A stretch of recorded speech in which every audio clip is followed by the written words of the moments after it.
Okay, picture this. You're walking through an ancient temple. The air is thick with incense. And everywhere you look, the walls, the roofs, they're just covered with these incredible mythical creatures. They're amazing. They're a little bit intimidating. But what are they actually doing there?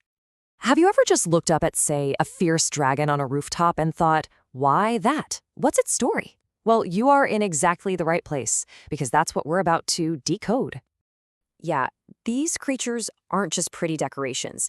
It's like a whole symbolic language. Every single one tells a story about the deepest hopes, fears, and dreams of the people who built these places.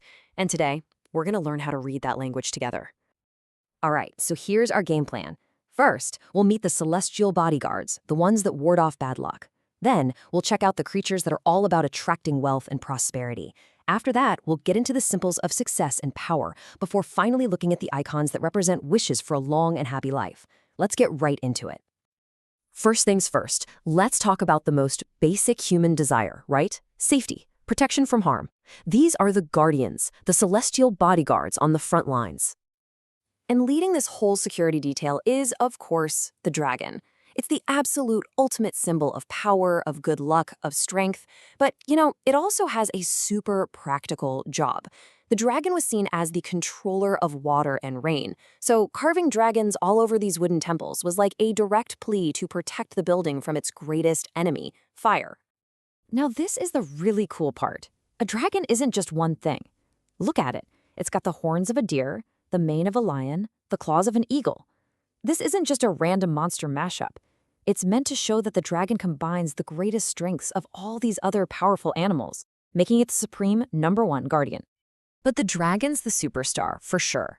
But it doesn't work alone. It's got a whole crew. You've got stone lions at the front door, basically acting as bouncers. The Pixiu is there to scare away evil spirits. The Ao fish, which is this cool dragonfish hybrid, is like a backup fire marshal. And then you have Xuan Wu, the tortoise snake, providing this huge cosmic shield from the north. It's a full-on security team. All right, so we've got protection covered. Now let's talk about something that, let's be honest, we'd all like a little more of. Creatures that are meant to attract wealth and bring good fortune. And hey, look who's back, the Pixiu.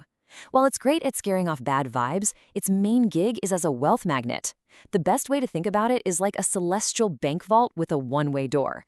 All the riches of the universe can flow in, but absolutely nothing can flow out.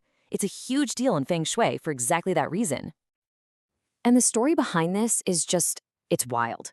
So the legend goes that the Pixiu broke a celestial law, and the Jade Emperor punished it by sealing, well, its rear end. A little graphic, maybe, but it perfectly explains its power, right? It can gobble up endless treasures from every direction and never, ever lose a single coin. Okay, so you're safe, you're wealthy. What's next on the list? For many, it's about success, status, and, achieving something great. It's about making your mark.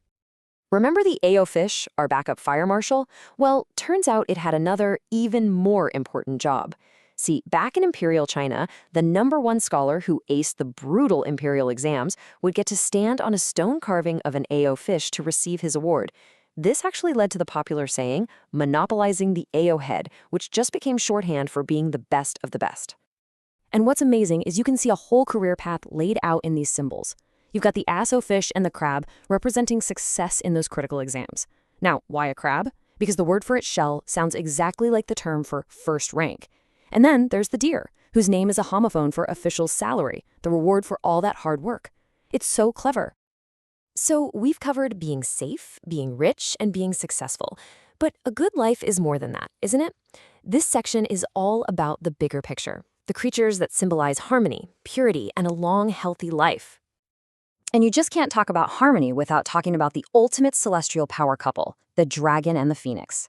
The dragon is all about yang energy, masculine, power, strength. The phoenix is its yin counterpart, feminine, beauty, harmony.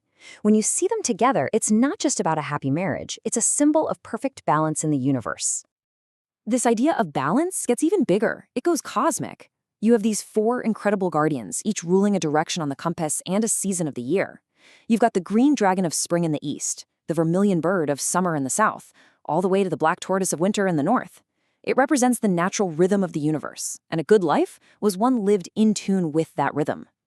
Okay, this might be my favorite part. Get ready for some ancient wordplay, because some of the most common symbols are actually just clever puns. The word for bat, fu, sounds exactly like the word for fortune. The word for goldfish, yu, sounds just like surplus or abundance. It's like embedding a secret wish for good luck right into the artwork, all through the sounds of the words. And to round it out, we have these beautiful icons of an ideal life. The crane is this powerful symbol of longevity and good health. The keelan, which looks fierce but is said to be so gentle it never harms a living thing, only shows up in times of great peace. And for Buddhists, the rare and sacred white elephant is a symbol of absolute purity. So as we bring all of this together, you start to see it, right? These aren't just a random collection of cool-looking creatures. They're all part of a much, much bigger story. So here's the real takeaway. The next time you find yourself standing in front of one of these amazing buildings, it's gonna feel completely different. You won't just be looking at decorations anymore. You'll be reading a storybook of deeply held cultural values, carved right into the stone. You'll be able to point to a carving and just know what it means. You'll understand the deep human wish to be safe, the hope for a family to prosper, the dream of success, and that ultimate desire for a life that is long, peaceful, and full of harmony. And that leaves me with just one final thought for you. We might not be carving dragons on our banks and city halls anymore. Or are we?